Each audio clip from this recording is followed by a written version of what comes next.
Welcome to the MHP Exchange, where the riches are in the niches. We'll show you how to invest your way into mobile home parks with real strategies, tips, and behind-the-scenes know-how to grow your cash flow. Stick around. This is where smart investing begins. How many no's would you take before giving up on your dream? Is it 10? Is it 100? We've heard our next guest talk about 1,000 no's before he closed on his first mobile home park deal. And here's the kicker. He didn't come from a real estate background. He wasn't VC backed. He was a construction manager. He was building homes. He started doing real estate on the side. And in between, he was making cold calls to off-market property owners between job sites and grinding through rejection till he finally cracked through. And in less than 2 years, Chris Duffy has closed multiple deals, including buying his own 30-unit mobile home park in Alabama at less than half the appraised value. And he's built a brokerage business around mobile home parks that serves both mom and pop and institutional owners. This is the kind of guest that I love to speak to. This is exactly why you the Exchange podcast. I'm very glad to welcome Chris Duffy to the program. Chris, thank you for joining me today. Thank you for having me, Frank. That was a great intro. I appreciate it. Well, Chris, you have the quintessential success story for why people want to get into real estate investing or mobile home park investing, which is how do you pivot from that W-2 job into that life or that dream entrepreneurship role that you're looking to get to? And you're the living embodiment of it right now because, and I'd like to kind of unwrap that journey for anybody else out there listening to this program. But I'd like to start, Chris, before we get into that, just why don't you give people who aren't familiar with you, with Pioneer Property Partners, give us a little bit about your background and how you got into this, exciting world of mobile home park investing. Yeah, absolutely. So, like you said, I didn't really come from a real estate background. I don't necessarily have anyone in my family who's, was a broker or lender or really doing a whole lot of investing. But my father used to run a commercial property maintenance company when I was a kid. He did that for years, and I would go and, kind of help him hang drywall or did some painting or just clean up around commercial real estate. So I guess I'd say that's where I first had a crack at real estate. But again, we were just kind of maintenance guys. My father owned the company, but so kind of fast forward, finished school, didn't know what I wanted to do. So I wound up actually going to work internationally for a little while, came back to the United States, and then just started applying like crazy to construction jobs because I was like, well, I gotta get a real job. And I didn't love being in an office or at a desk necessarily all day, even though now I'm in an office most of the day now. But so I got picked up by a home builder in Southeast Florida. Started doing building single family homes as a superintendent on site. Did that for a little while, and then I moved over to Tampa, got into commercial construction.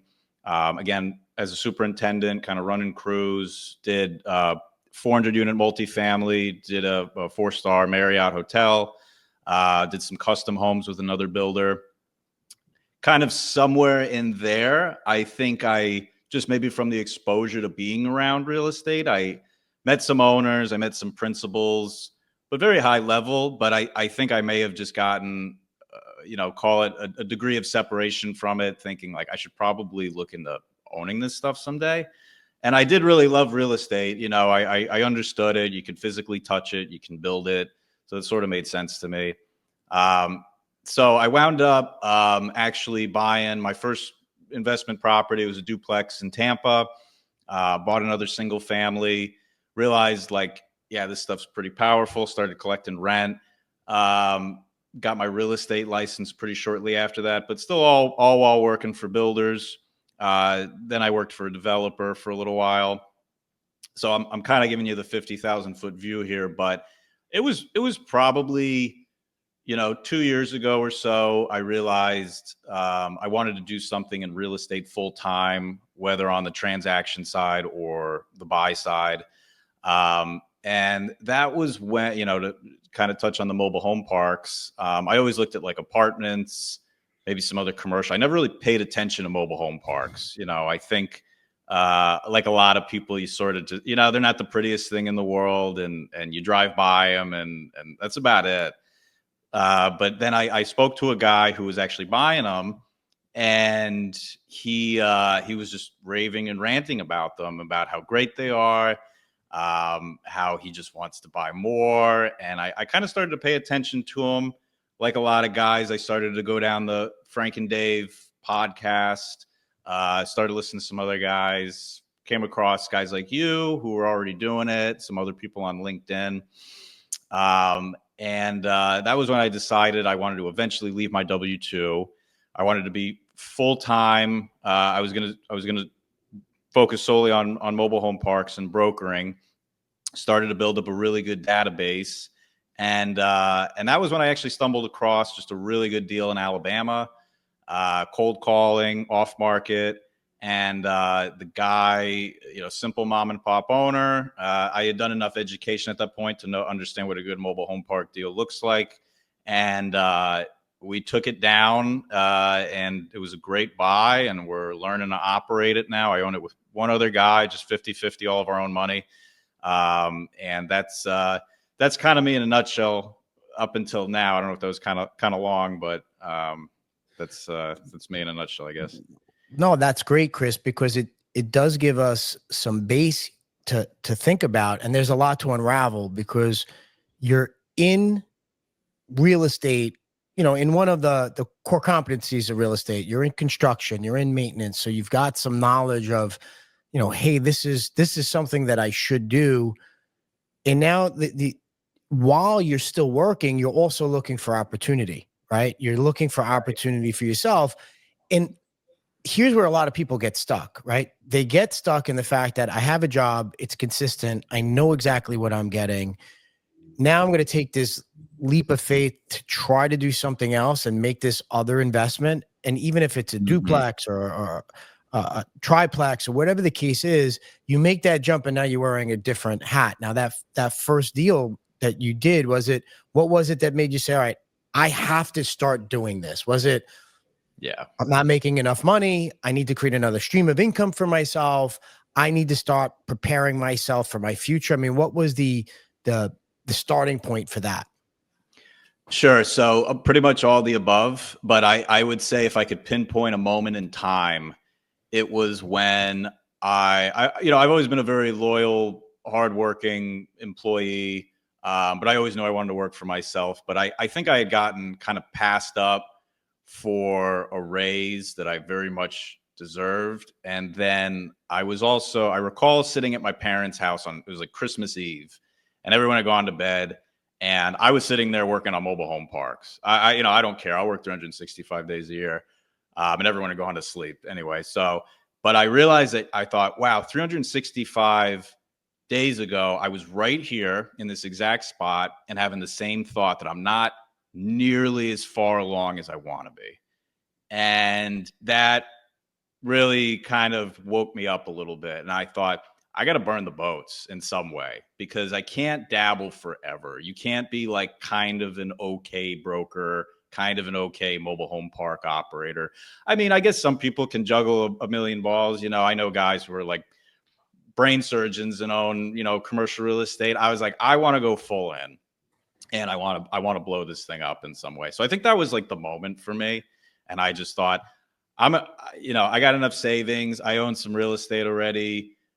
I don't have any children yet. So I was like, it's now or never. I'm in my early 30s. I was like, I'm not getting any younger.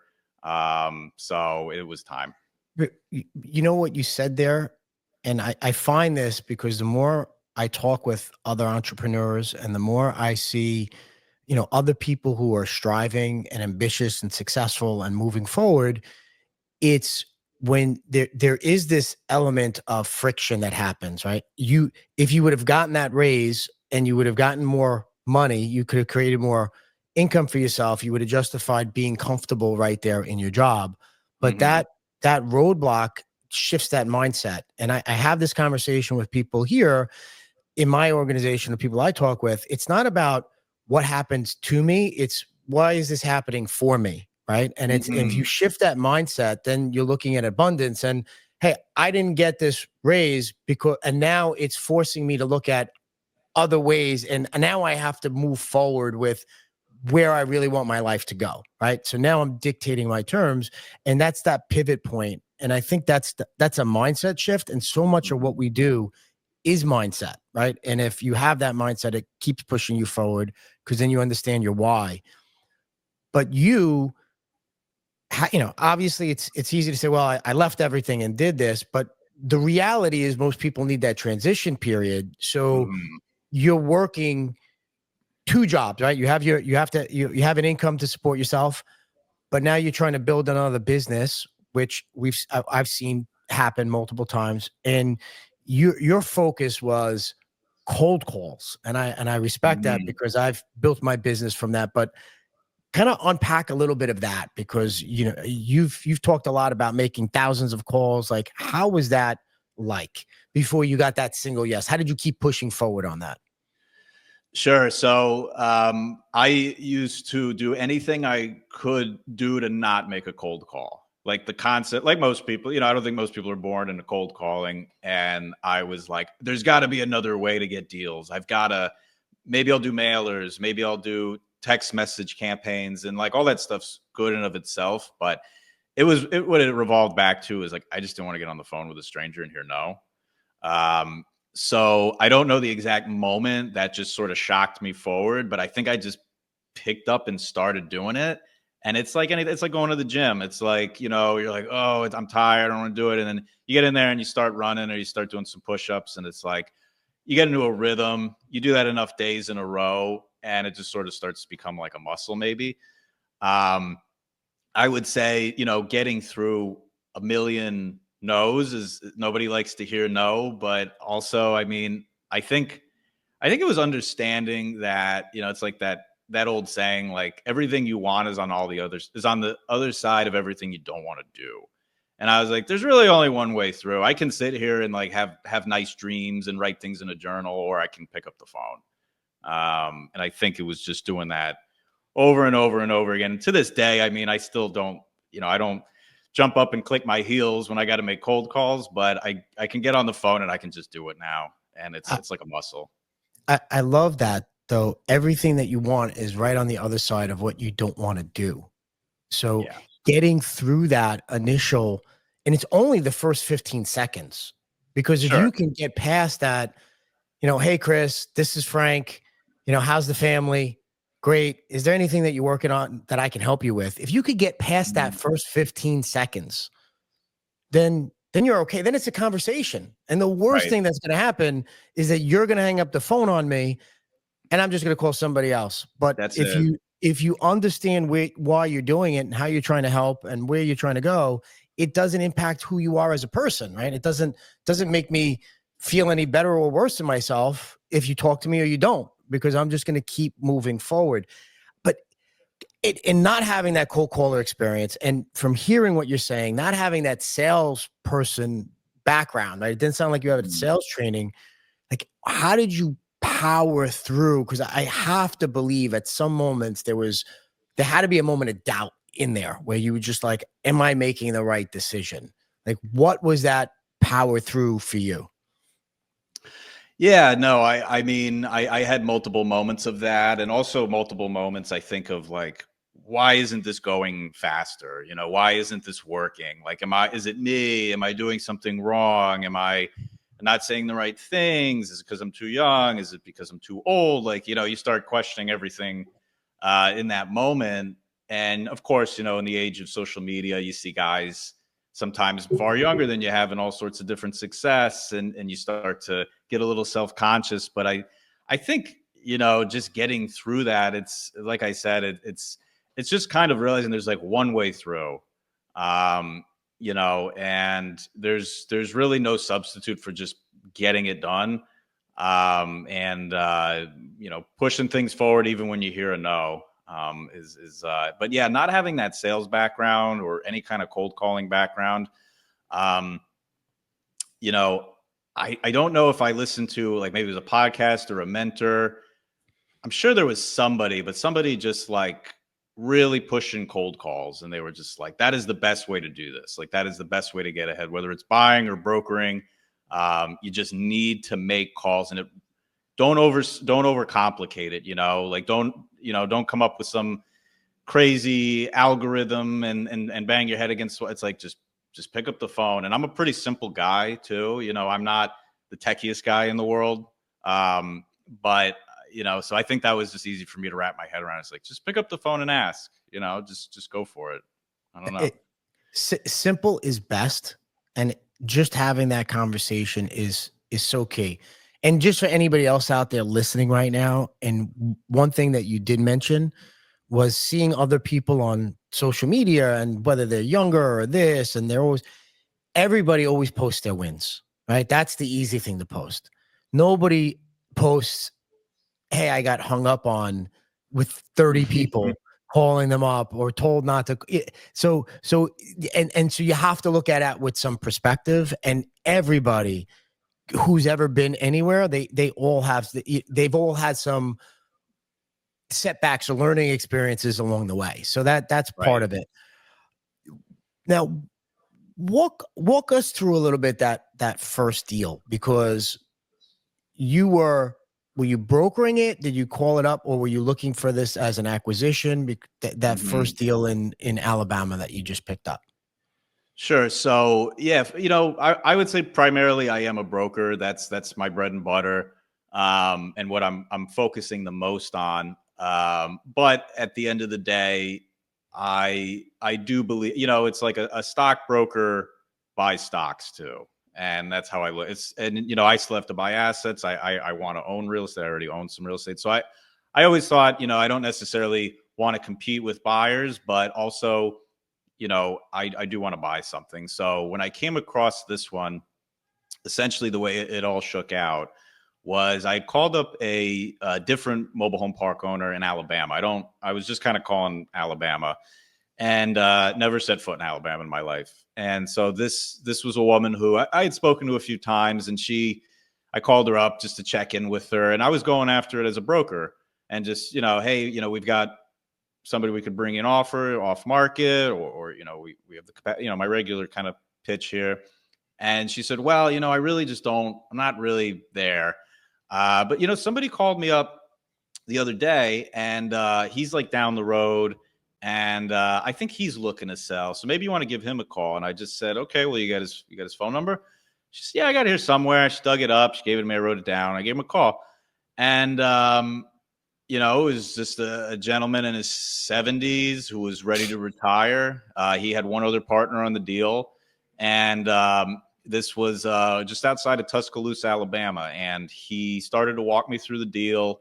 And, again, just kind of preparing and educating and underwriting and understanding what a deal looks like and what people look for as a buy. He was saying, well, it's all tenant owned, and it's city utilities, and the roads are paved. And, I started just kind of, he told me the lot rents, and I just sort of started to back into the numbers a little bit. And I said, well, okay, I won't hold you to it, but you have a number in mind of what you'd like to get for it.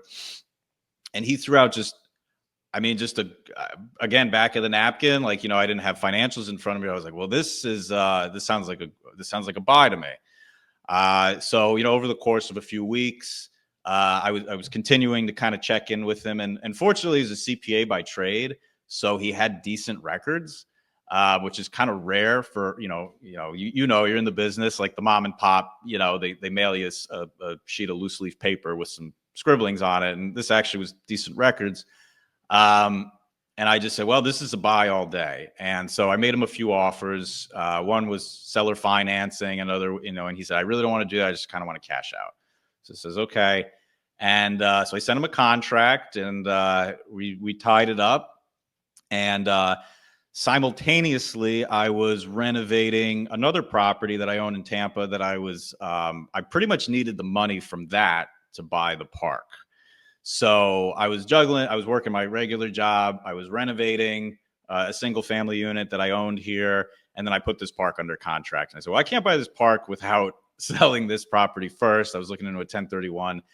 And I also needed a little bit help on the equity too. I didn't have, even if I hit it out of the park with the property I was renovating, I still needed some help on the equity. So I wound up bringing in my buddy Dan. He's the broker where I hang my license at Atlas Bay. And he liked the deal a lot too. And he had been doing parks for 7 or 8 years as a broker. And he was also like, I'd really like to buy one of these things. And so he liked the deal as well. I had it under contract, and we flew up to Alabama together. And I had lined out all sorts of contractors, due diligence guys, the whole shebang, phase one, landscapers. I met everybody on site, met the owners on site, walked the park with the owners. And, I had never really spent a ton of time in trailer parks before. And I was just looking at like it was a 30 site park. So it's not massive, but it was a good, it's a 6 acre, 30 site park, big enough for me. And I was just kind of taking it all in, and you're like, wow, this is like the real deal. And things went very smoothly. It was a very smooth closing. We found a great bank, local bank, to help us with the debt. And there's plenty of other ins and outs, a couple other hiccups in there, but overall, a pretty smooth transaction, good reports on all the due diligence and everything. So very, I was preparing obviously by making the phone calls, but it was a little bit of a right place at the right time. I just called that guy on the right day, and he was ready to go. So that's how it shook out. Well, you create your own opportunity by consistently going there and knocking on different doors. So, 100%. fortune favors the brave, right? You make those calls, and then you create those opportunities for yourself. And that's beautiful because, textbook, the first deal, you want to eliminate as many variables as possible. It's not necessary to have public water, public sewer, paved roads, all tenant-owned homes. It's nice. If you wait just for that, you wait for that unicorn, it might not happen, but you put in the time, energy, and effort, and you're able to find it. So that gives you the opportunity to get your sea legs under you with eliminating as many variables as possible. So kudos to you. And I'm guessing you still own the park right now? Yeah, I actually just went up last week. We're wrapping our hands around getting some projects done out there, some tree trimming, actually infilling some sites. So it was a 30 site park, 20 were filled up, all tenant owned. And so we had, 10 lots to fill. And so we actually got one home moved in last week, and got to see that process like live in action, the single wide coming down the road on the flatbed, and then backing it in, and, block level set, and working with the crew. And, definitely a newfound respect for guys who move and set homes, because that's not an easy job. And so that was last week, actually, up there just fine tuning things. Chris, that's not an easy job. And you see how No. they go and they set the homes, and they're going underneath the homes while it's being, I give them a lot of kudos for that. A lot of respect for that job. Yeah. And here's an interesting point, because I've heard people on both sides of on the equation of this. I'm a broker in New York, right? So I've brokered out. That's how my entry way into the business was as a real estate broker. I'm not active any longer, right? Or as active any longer. But you're a mobile home park broker, and you own a park. Do you think that makes you a better mobile home park broker because you have a little bit, because of the understanding of what it takes to make it worse? Do you find that whether it's a seller or a buyer, they look at it as competition? What's your take on it? Yeah, I think it's kind of case by case. I think that at the end of the day, most people understand that, well, one, I'm pretty small potatoes. I own one park, and if I was a massive operation like a Sun Communities, and I was also brokering, there may be some conflict there. But I'm a guy who focuses 99% on brokering, and along the way, I'm thinking of my future, my family's future. Like, I got to be buying too. And I'm pretty specific on one market too. We're pretty much just trying to build around that one we already own. Sure. So to answer your other question, does it make me better? I think so. And here's why, because not that you always have to eat your own cooking to sell the product, but I would say it certainly helps. If you sell Fords and you drive a Ford, I think it certainly says something. It's like, I actually own one of these things and I actually know what it's like to go in there and operate the thing. And if you're advising a client as a broker and you can say, hey, have you tried this? Here's what we actually did, to push lot rent, or, here's a trick with infill. If you've never owned a park, especially as a younger guy, I'll add to that. If you're talking to a guy in his 70s and you're not only a younger guy, but you've never even owned the thing, I don't know. I mean, I guess I could see it going both ways, but I would say they'll take your advice a little better, I would think, if you've actually like cut your teeth a little bit, is my take on it, at least.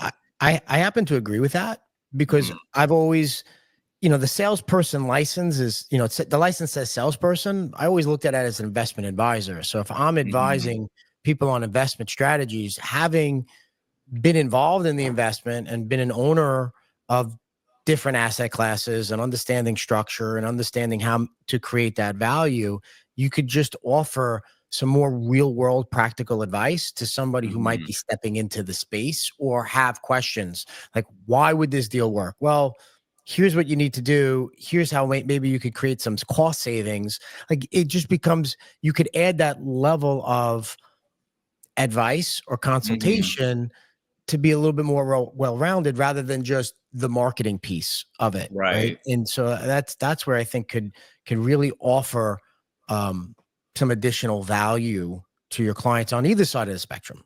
But sure. Yeah, absolutely. I think it doesn't absolutely have to be a prerequisite that you own real estate, but I do think it helps, and I don't think it's ever hindered me.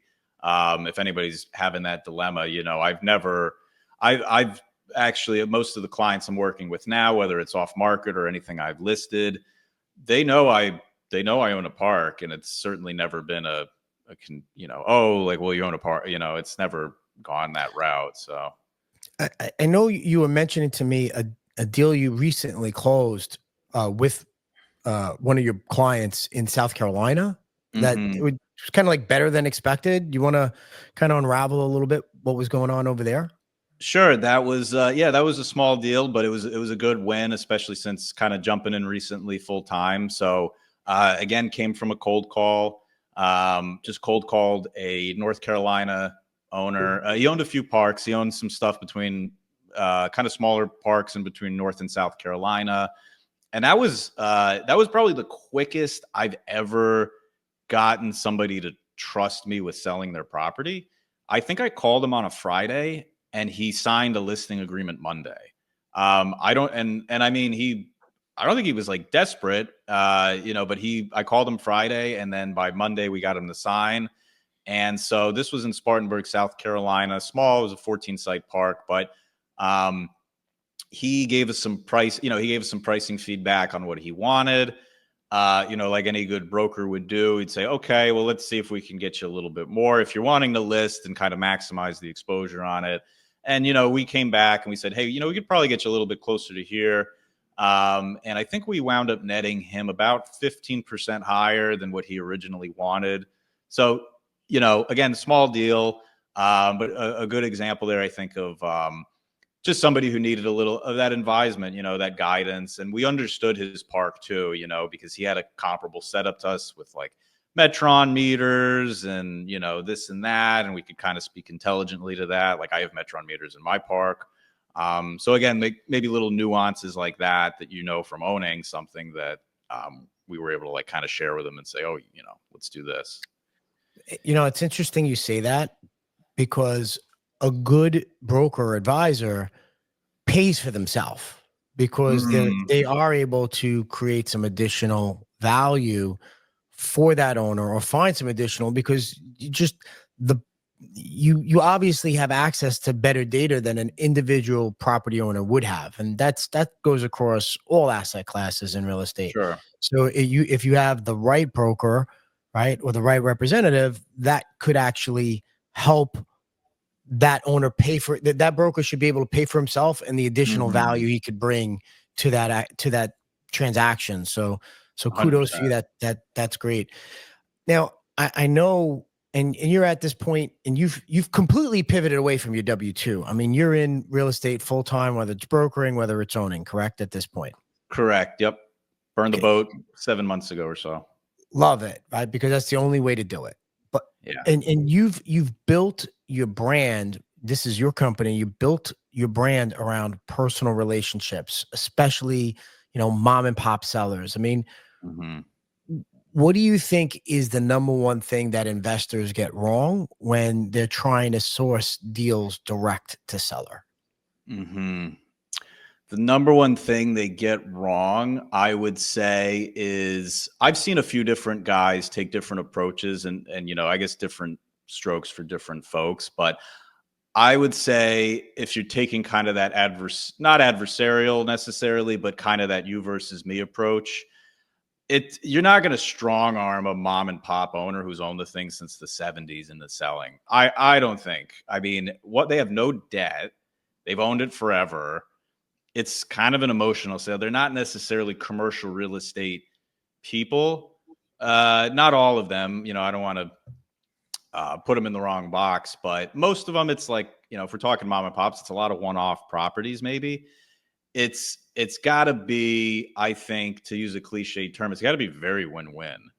And I found that kind of any kind of aggressive tactic is probably not going to fly nearly as well. And that might not be with anybody, but especially with them, because there's anybody who's got a property like that that's cash flowing with no debt. I mean, why would they get rid of it unless there's some form of motivation to sell it?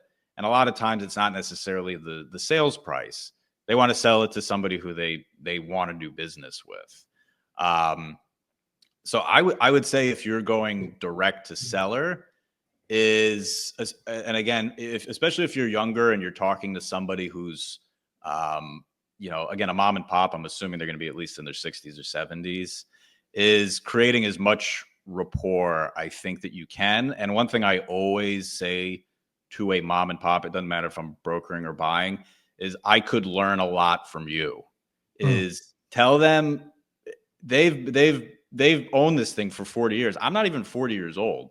So for me to be like, oh, well, this and that. And like, sometimes I want to, like, sometimes they'll tell me something about the park. I'm like, why would you ever do that? But I don't say that.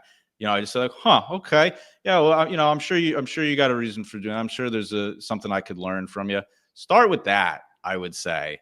I wouldn't go in with like, well, here's what's wrong with your property. That'll come later. Build a relationship first, and then, that's And I think a lot of people go into calling or cold calling, and they look at it as hunting. And so Mhm. I've been, phone sales or phone interactions for decades. And they go in with the impression, and the old school way, it's you're hunting. You're going in there, you want to close that, transaction and move that forward on that call. And it's not. Mhm. It's farming. You're planting seeds. And to your point, you're building that relationship with somebody over time. And Mhm. in this space, this doesn't apply. This does not apply to multifamily. It doesn't apply to industrial, retail strip Mhm. centers. In most cases, that owner has zero emotional attachment. Once it's gone, it's gone. Like, it might have been a great Mhm. building, and they're done, and they're done. And if you got a number, they're moving on. But when it comes to a community, like you're selling a community, there is an emotional attachment with the residents and with the former or current owners. And Mhm. we have had, in our experience, Chris, there was one park that we were ready to buy. The number was fine. Everything was okay. Before the seller decided on taking our offer, they went to visit 3 other parks we owned in the state Wow. because they lived in that town. They were Mm. associated with that park, and whoever took over that community, if it was going to be run down to the ground, the feeling was that they were going to be now looked at as being the one that still owned that park. And that emotional attachment, even though they wanted to move on, they just wanted to make sure they were with the right operator. And I've yet to find in my 20 plus years of being in real estate, any multifamily owner said, all right, before I sell you this building, let me see the other properties you own, right? And let me see how you run them. Because usually once they agree on the price and the terms, they're out. And it's just not this way in the space. There is that attachment. And I agree with you. I think if you're starting out, if you don't understand or recognize that or take that into account, you are missing out, and you're going to stunt your growth. There's just no other way about it. 100%. And we had a kind of not as much as you there, but a comparable experience where I called another owner in Tuscaloosa, and he knew who I was because the guy we bought our park from was his CPA. And he said, "Oh, he said that you guys were really easy to deal with, and you were good guys. You didn't screw around with the deal, and you closed on time." And it's like, this is not a big space. Like, I don't know how many office or multifamily buildings there are across the country, but I think there's a comparable number of multifamily in like the Tampa region as there are mobile home parks in the United States. You know, there's not that many. It's not a huge industry. People know each other. So to your point, it's your reputation is for sure a little more under the microscope, I think, in this space. 100%. And I think it's Warren Buffett that says it. It takes you 20 years to build your reputation and 20 minutes to destroy it. So make sure you're trying to structure those win-win situations. So how's your organization look now? Like, do you have multiple brokers? Are you building out your acquisition team? Like, how does that setup and structure look like? Yeah, so Pioneer Property Partners is pretty much my brand, my team. I'm under Atlas Bay Commercial. That's the brokerage I'm at here. And right now it's actually me and Dan. We work pretty closely on a lot of deals together. The guy I own the park with, but we also work closely on a lot of brokerage deals together. And I've recently been. I don't have any agents under me right now. I'm working on that. But I'm also still kind of doing a lot of learning on my own. So I've been doing a lot more hiring of like VAs and some contractors to help with things like data, some management. I prefer to do 100% of my own cold calling, but I bit the bullet and I actually hired somebody local here in Tampa to kind of help me with just a little bit of that lead gen stuff, because I just had so much data I was trying to get through, and there's only so many hours in the day. So I've got some people helping me with lead gen, some organization and things like that, but mostly VAs and contractors right now. So I don't have any employees or agents under me yet. So where's Pioneer Property Partners in the next 36 months? If we're having this conversation 36 months from now, what has to happen for Chris Duffy to be happy with the progress that he's made? Sure. So I think, I have a figure in mind for sure of real estate deals closed. So, and that's primarily on the brokerage side. Like I'm a lot more focused right now on my brokerage business, helping people buy, sell, advise. I would say in 3 years, I'd love to be at, maybe $50 million in transactions closed. I think that's a reasonable goal in 3 years. You got to focus on some larger deals, obviously. And I would really like to pick up another couple of parks around our park. We've been in conversations with, like I said, we're pretty specialized just in one spot as far as an acquisition goes. And actually last week I went up to Alabama and shook hands and actually went to his home of a guy who owns a park in Tuscaloosa. He's a guy answered the door wearing a cowboy hat. He's like an oil tycoon. And I drove all the way out to his estate, met him and his wife in their home. He drove me around his property. He's got like oil derricks and all this cattle grazing. It was wild. But I would, we're looking at hopefully picking up another few parks kind of right around ours and building a little portfolio right there. And then, just really trying to build up that brokerage business, pretty much just exclusively in parks. I don't really look at anything else at all. You know, I love apartments, but even that, I here and there, you know, I'm looking at them, but I've kind of decided to go on, you know, dive in on parks here. But let's make sure that you and I are some of that 50 million in transactional value. We will be. We figure out a deal that we can hit on together. Of course. If somebody's listening to this program and they want to reach out, they want to find out more about your journey, they want to find out more about the deals that you have in the pipeline, where do they reach you, Chris? Yeah. So my email is going to be just my first name, Chris, at, it's a little long, Pioneer Property Partners with an S.net, not .com. And then I'm very active on LinkedIn. So I think if you just type in Chris Duffy with my business name, Pioneer Property Partners, I should come right up. I regularly try to post every business day. I'm always active on there. Anybody can find me, reach out. I've met probably 60 to 70% of the buyers that I work with on LinkedIn, actually, just cold outreach. So get in touch with me there. I've also got Instagram, Pioneer Property Partners as well. Yeah, I'm on a few different channels, but my most active is LinkedIn or just email direct. I follow Chris on LinkedIn and I do track his journey, and I have checked out his YouTube page. So make sure you follow as well.